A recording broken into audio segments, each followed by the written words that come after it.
Hello बच्चों, आप सभी का स्वागत है आपके अपने यूट्यूब चैनल में जिसका नाम है socionomics complete guide for social science.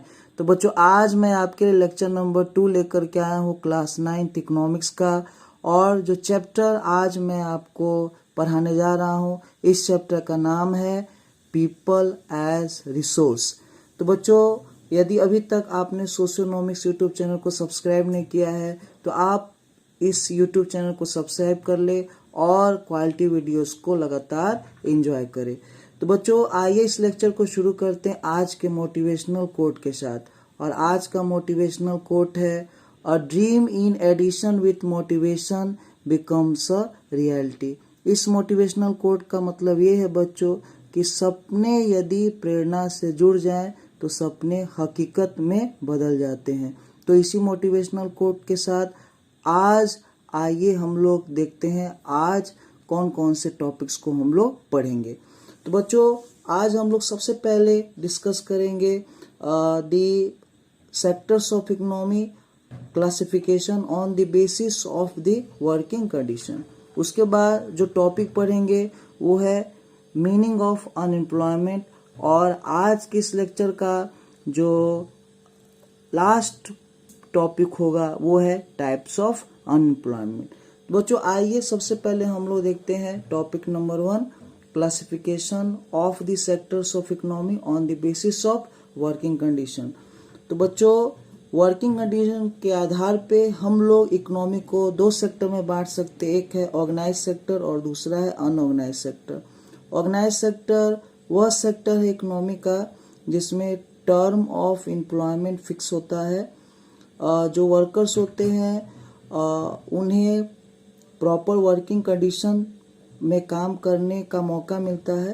Workers का जो सैलरी और वेजेस होते हैं वो काफ़ी हाई होते हैं और वर्कर्स को जॉब सिक्योरिटी ऑर्गेनाइज सेक्टर में मिलता है। साथ में वर्कर्स जब रिटायर हो जाते हैं तो उन्हें बहुत तरीके के बेनिफिट मिलते हैं। तो बच्चों, आप देखिएगा जितने भी गवर्नमेंट एम्प्लॉयज़ हैं और जो भी वर्कर्स है लिमिटेड कंपनीज के जैसे टाटा, बिरला, रिलायंस, ये सभी लोग जो है ऑर्गेनाइज सेक्टर के पार्ट होते हैं। नेक्स्ट जो सेक्टर है उसका नाम है अनऑर्गेनाइज सेक्टर। अनऑर्गेनाइज सेक्टर वो सेक्टर इकोनॉमी का जहाँ पे टर्म ऑफ एम्प्लॉयमेंट फिक्स नहीं होता है। अनऑर्गेनाइज सेक्टर में जो वर्कर्स होते हैं उनका वर्किंग आवर काफ़ी ज़्यादा लॉन्ग होता है। वेजेस और सैलरीज अनऑर्गेनाइज सेक्टर के वर्कर्स को कम मिलते हैं। किसी तरह का जॉब सिक्योरिटी अनऑर्गेनाइज सेक्टर के वर्कर्स को नहीं मिलता है। साथ में आप देखिएगा कि अनऑर्गेनाइज सेक्टर के जो वर्कर्स होते हैं उनके रिटायरमेंट के बाद उन्हें किसी तरह का बेनिफिट नहीं मिलता है। तो आप देखिएगा कि यदि कोई भी व्यक्ति स्मॉल स्केल इंडस्ट्री में काम करता हो या फिर किसी शॉप में काम करता हो या फिर वेंडर हो तो ये सभी अनऑर्गेनाइज सेक्टर में आते हैं। अनऑर्गेनाइज सेक्टर में वर्कर्स का एक्सप्लॉयटेशन बहुत ही ज़्यादा होता है। नेक्स्ट जो टॉपिक है बच्चों वो है अनएम्प्लॉयमेंट। अभी अनएम्प्लॉयमेंट क्या होता है तो इसको हम लोग डिफाइन कर सकते हैं, it refers to condition in which individual is willing to work, able to do work, ready to accept the existing level of wages, still he और she does not get any work. इसका मतलब ये है बच्चों कि unemployment उस condition को कहेंगे जिसमें कोई व्यक्ति जो है काम करना चाहता है, काम करने लायक है, जो भी वेजेस मिल रहे हैं उस पे भी व्यक्ति जो है काम करने के लिए तैयार है, फिर भी व्यक्ति को जो है काम नहीं मिल रहा है। तो इस कंडीशन को हम लोग क्या कहते हैं, अनएम्प्लॉयमेंट। अभी इंडिया के लिए अनएम्प्लॉयमेंट एक मेजर चैलेंज है। हमारे देश में पॉपुलेशन काफ़ी तेज़ी से बढ़ रहा है और पॉपुलेशन जिस रेशियो से बढ़ रहा है उस रेशियो से हमारे देश में एम्प्लॉयमेंट अपॉर्चुनिटीज़ क्रिएट नहीं हो रहे, जिसके कारण बहुत सारे लोग जो हैं हमारे देश में अनएम्प्लॉयड है। और आपको बच्चों ये पता होना चाहिए कि अनएम्प्लॉयमेंट और पॉवर्टी के बीच में डायरेक्ट रिलेशन होता है। अगर देश में अनएम्प्लॉयमेंट बढ़ेगा तो इससे पॉवर्टी भी हमारे देश में बढ़ेगा। तो इसलिए यदि गवर्नमेंट को पॉवर्टी को कम करना है तो अनएम्प्लॉयमेंट को कम करना पड़ेगा और एम्प्लॉयमेंट अपॉर्चुनिटीज को ज़्यादा मात्रा में क्रिएट करना पड़ेगा हमारे देश में। नेक्स्ट जो टॉपिक है वो है टाइप्स ऑफ अनएम्प्लॉयमेंट। तो आप देखिएगा कि basically according to syllabus 3 types of unemployment हम लोग पढ़ेंगे, और वो है डिस्गाइज अनएम्प्लॉयमेंट, सीजनल अनएम्प्लॉयमेंट और under employment.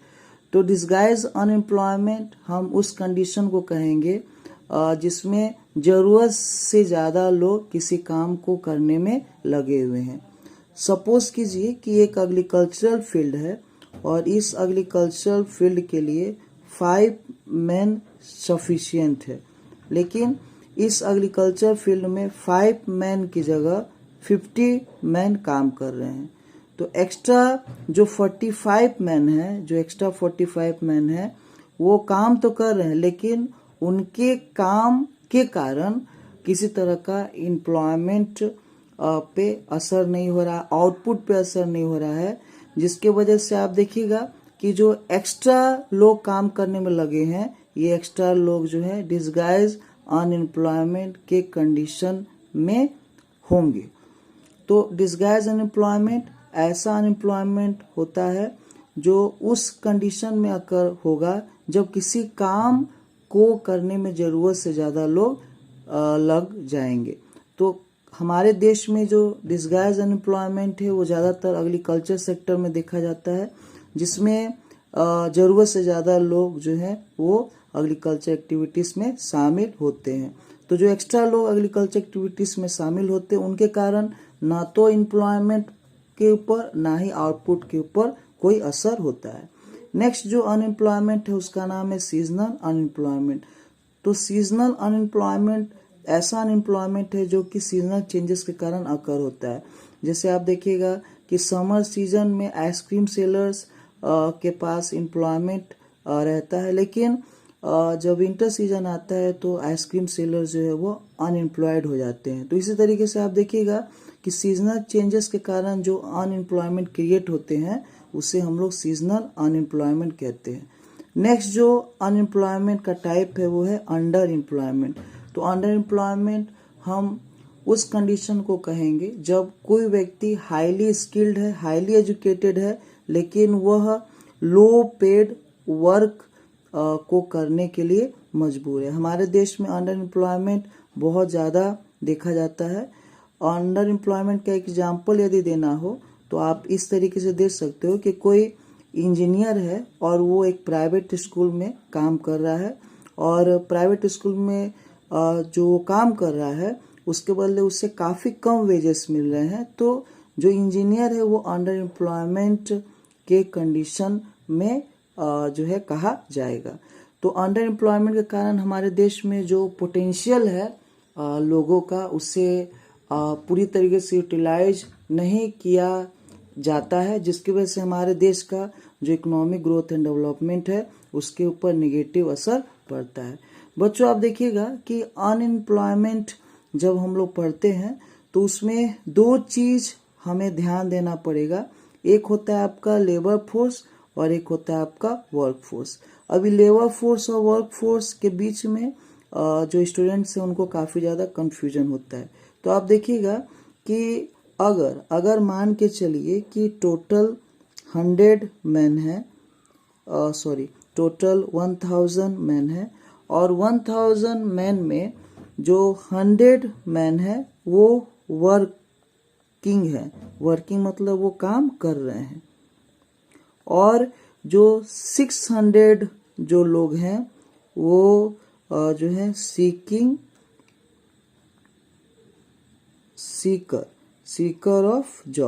Sikar of job का मतलब ये है कि ये जो 600 लोग हैं वो काम की तलाश में हैं। तो लेबर फोर्स में आप देखिएगा कि वो लोग भी इंक्लूड होते हैं जो एक्चुअली काम कर रहे हैं, और वो लोग भी इंक्लूड होते हैं जो कि काम के तलाश में है।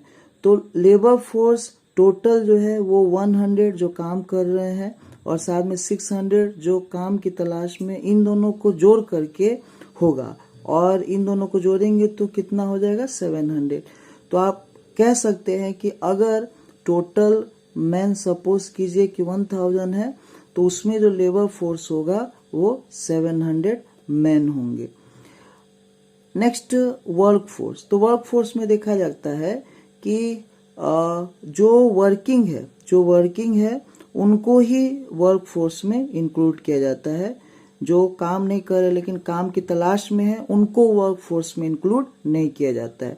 तो सपोज कीजिए कि टोटल मैन जो है वो 1000 है और 1000 में 700 वर्किंग है और जो 100 मैन है वो काम की तलाश में है। लेकिन वर्क फोर्स में जो काम की तलाश में लोग लगे हुए हैं लेकिन वो काम कर नहीं रहे हैं, तो ऐसे लोग को वर्क फोर्स में इंक्लूड नहीं किया जाता है। तो इसका मतलब ये 100 लोग जो हैं वो इंक्लूड नहीं होंगे वर्क फोर्स के कैलकुलेशन में, और जो वर्क फोर्स होगा वो टोटल कितना होगा 700 होगा इस केस में। अभी एक सवाल जो है आपके मन में उठेगा कि अनएम्प्लॉयमेंट हमारे देश के लिए बहुत बड़ा चैलेंज है। अनएम्प्लॉयमेंट के कारण जो है पॉवर्टी हमारे देश में बहुत ज़्यादा मात्रा में एग्जिस्ट कर रहा है, और अनएम्प्लॉयमेंट यदि रहेगा तो हमारे देश का जो है वो बैलेंस्ड वे में डेवलपमेंट नहीं हो पाएगा। ये सभी बातें जो हैं वो बिल्कुल सही हैं। तो क्या हमारे गवर्नमेंट में जो है इतना ज्ञान नहीं है कि एम्प्लॉयमेंट को गवर्नमेंट बढ़ाए? तो इसका जो उत्तर है वो ये होगा बच्चों कि गवर्नमेंट जो है लगातार प्रयास कर रही है कि हमारे देश में एम्प्लॉयमेंट अपॉर्चुनिटीज को बढ़ाया जाए। तो आप देखिएगा कि गवर्नमेंट के द्वारा जो है बहुत सारे टेक्निकल इंस्टीट्यूट जो है वो खोले गए हैं, जिसमें फ्री ऑफ कॉस्ट जो है जॉब बेस्ड टेक्निकल ट्रेनिंग दिए जा रहे हैं लोगों को, ताकि लोगों को एम्प्लॉयमेंट आसानी से मिल सके। एक बहुत ही जो है हमारे देश में सफल योजना जो है चलाया जा रहा है गवर्नमेंट के द्वारा, और इस योजना का नाम है PMKVY। अब PMKVY क्या है? तो PMKVY का फुल फॉर्म होता है प्रधानमंत्री कौशल विकास योजना। PMKVY के मदद से बहुत ज़्यादा मात्रा में हमारे देश में लोगों के पास जो है वो अलग अलग काम को करने का गुण आया है, जिसकी वजह से लोगों को आसानी से एम्प्लॉयमेंट मिल रहा है। फिर आप देखिएगा कि हमारे देश में गारंटेड एम्प्लॉयमेंट प्रोग्राम भी शुरू किए गए हैं।